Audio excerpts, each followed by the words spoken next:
The 7-step goal setting process. Number 1, decide exactly what you want. Be specific. This is really important. Decide exactly what you want and be specific. It has to be so clear a child could understand it. Second of all, write it down and make it measurable. A goal that is not in writing is not a goal at all. In fact, if you were just to do number 1, number 2, and number 3, set a deadline and set sub-deadlines if necessary. Basic rule is that there are no unrealistic goals, there are merely unrealistic timelines, unrealistic deadlines. So if you set a goal and you don't achieve it by the deadline, what do? Set another deadline. Just move it back. Obviously, you misjudged. Remember, it's just a guesstimate of when you can achieve the goal. However, with a deadline, half the time you'll achieve it before the deadline. Always when I write down a goal, which I do every day, I say I achieve this goal by this date. So in other words, it's achieved anywhere between now and then. I don't say at the date, but by this date or before this date. But by is my favorite word. I achieve it by June 30th, 2011. I achieve it by December 31st, 2011. Achieve this goal by. And if all you did was this, decide what you want, write it down, and set a deadline, it will change your life forever. I've had people who've just staggered at the difference it made in their lives to write these goals down and just set a deadline on them. But that's not enough. Number 4 is to determine the obstacles that you'll have to overcome to achieve the goal. Remember, the question that we ask is, why aren't you already at the goal? If you want to earn twice as much, why aren't you already earning twice as much? What's the reason? What's holding you back? What's the constraint or the obstacle that's stopping you? Now, in 80% of cases, the 80-20 rule applies here. In 80% of cases, the obstacles between you and your goals are inside you. They're internal. They're not on the outside. So the mark of the superior person when they have a problem is they always say, what is it in me that's holding me back? What is it in me that's holding me back? Is it a lack of discipline, lack of time management, lack of a skill, lack of the ability to perform a particular area? What is it in me that's holding me back? And when you start with yourself, 80% of the time you'll say, well, this is my great problem. I have a book called Eat That Frog, which goes 21 great ways to stop procrastinating and get things done faster. It's based on 30 years of research into time management condensed into a little book. How many people have read that book? It's a good book? It's a life. It transforms people's lives because the number 1 obstacle in many cases is procrastination, and it shows you how to develop the habit of getting on with it and starting your most important task and just getting it done. And when you get into the habit of determining your most important task and then just doing it, your whole life explodes. Because after that, you start to get everything done. And you start to get more and more done. And not only that, you feel happy. As you do important tasks, you feel happy, your self-esteem goes up, you have more energy, your self-confidence goes up, you're motivated to do more things. So one little problem, procrastinating. People say, well, it's procrastination is what holds me back. It's taking the first step. Well, if you can overcome that, which is a learnable skill, you learn to procrastinate, by the way, by default. So what you do is you say, well, I'm going to overcome procrastination.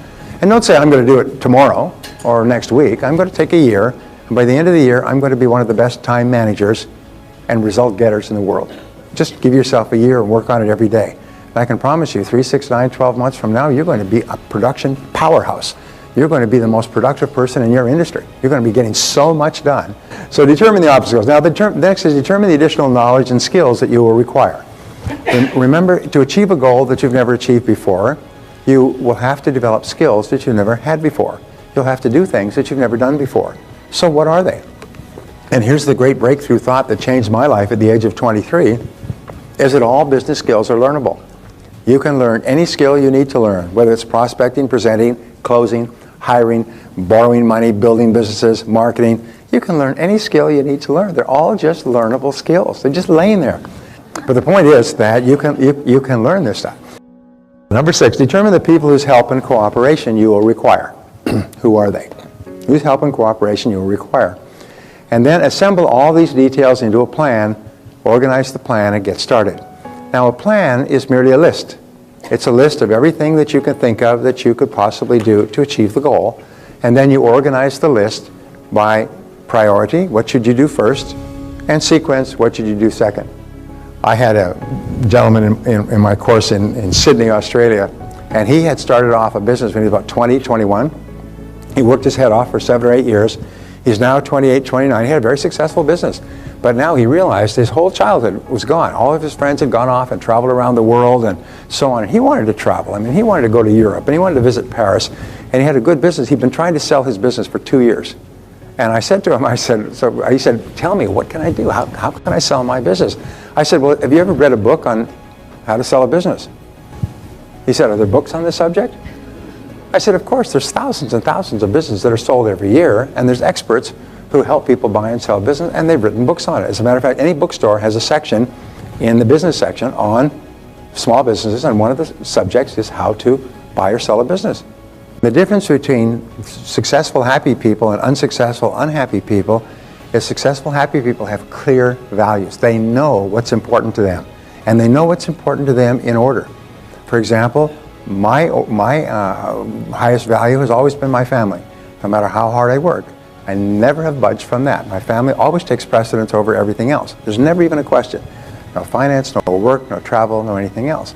And when you're absolutely clear about what your values are and in order, then it's easy to make decisions because that's what's right or wrong for you. And each person can have their own values as long as they are your true values. Now, how do you tell what your true values are? We could spend a whole afternoon on this, but what do we tell who our true values? Well, how do we tell our true values? Well, the answer, it is only by what you do under pressure. You can always tell what your values truly are by what you do under pressure. When you have to make a choice between one or another, you always choose what is most valuable to you. You always choose what is most important to you. So you can think about when I was under pressure, what did I do? Did I stay at the office all night and miss my child's graduation or football game or recital? Well, then what I proved to myself under pressure was that my job is more important than my family. So you can always tell when you're forced to choose what your values are. And sometimes by just simply changing your values and saying, no, from now on, I will always make this choice, you become a different person. You become a different person. And when you live consistent with your values, your self-esteem goes up, your self-confidence goes up, your self-image improves, you feel happier, more positive about yourself. A good friend of mine once said that all problems in life can be solved by a return to your values, by going back to what was true for you. The greatest of all human values, of course, is integrity. But what I've learned about integrity is the overarching value that guarantees all the others. Integrity means that you live consistent with all your other values. Is you always tell the truth, you always live in truth, you always speak the truth, and whenever you deviate from your own personal integrity, you'll always feel uncomfortable, frustrated, angry, and so on. So when you go back to the main value in living in truth, for you, you start to feel happy again, and everything starts to flow. So here's the third question, is what would you do, how would you spend your time if you learned today that you only had 6 months left to live? Imagine the doctor came to you with the final assessment and said, you're going to enjoy fabulous health for 180 days, and on the 181st day, because of a terminal illness, you'll drop stone dead. What would you do in your last 5 or 6 months? What would you spend your time on if you only had 6 months left to live? Now this is another values question. This question asks you what is really important to you in life. And you know the old joke is nobody in answering that question would write down, I'd like to spend more time at the office. When you answer this question, there's not a single material goal that appears. No money, no cars, no homes, nothing. When you write the answer to this question, they all have to do with your relationships and with your spiritual development. They have to do with the people that you care about and care about the most. And so it's really important that you be clear that if you only had 6 months to live, what would you do? And I ask these questions of myself all the time, and then I just make sure that I'm living my life in harmony with what my answers are. I'm not going to take a chance of a plane flying into a mountain and saying, darn, I wish I'd known this was going to happen so I could have spent my time differently. So it's really important. And then integrity requires that you live consistent with what you would do if you only had 6 months left to live. And this brings us to question number 4, is imagine you won $20 million tax-free, and at the same time you found that you only had 10 years left to live. This is a great question that comes from Stanford University, by the way, is what would you change or do differently for your last 10 years? Let's say you had to work at something. You couldn't just go and sit and loll around. You had to be busy at something. How would you spend your last 10 years? If you had $20 million, go ahead, write the first 3 things you can think of. Now here's the point. is this question simply asks is what would you do if you had no fear of failure at all? If you had all the money you needed, so you had no fear of failure at all, you could do anything you want. Many people will write down, I'd quit my job so fast they wouldn't even see me leaving. I mean, and what that means is that you're in the wrong job. If you would quit your current job if you had enough money, which many people would do, it means that you're actually wasting your life. As you're actually stuck in there, and you're probably stuck in there because you don't have enough financial reserves. And so you're caught in a bind, if you're caught in a vice, doing something you dislike because you can't afford to leave it. So when you ask this question, it'll tell you what you really should be doing with your life. You'd start a business, you'd run for public office, you would travel, you'd do things for your family. What would you do if you had $20 million? And that will tell you what you would do if you had no fear of failure at all. It's a great question to ask. And whatever you would do as an answer to this is possible for you. It may not be possible tomorrow, but it's possible for you sooner or later. So what you do is you say, well, this is what I would really like to do. If I had all the money I needed, this is what I'd like to do. Now, how can you begin adjusting your life so you do that? People often say, well, I want to start my own business, so I wouldn't have to be answerable to anybody, but I don't have enough money. Well, nobody has any money. There's 1,001 businesses you can start for less than $100. There's a book on the book stands. Go and buy the book. 1,001 businesses you can start for less than $100. You can start a business out of your home with a computer. You can start it with going to scrap meets. You can start it with services. You can start it with what you cannot imagine. So don't say I don't have any money. If you don't have $100, well, okay.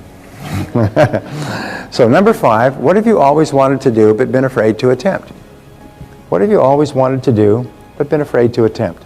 You've admired other people who've done it. You've looked up to other people who've done it. You wished you could do that sort of a thing. Bungee jumping, deep sea diving, starting a business, running for office, writing a book, getting it published, becoming a public speaker, becoming a singer. What have you always wanted to do but been afraid to try it?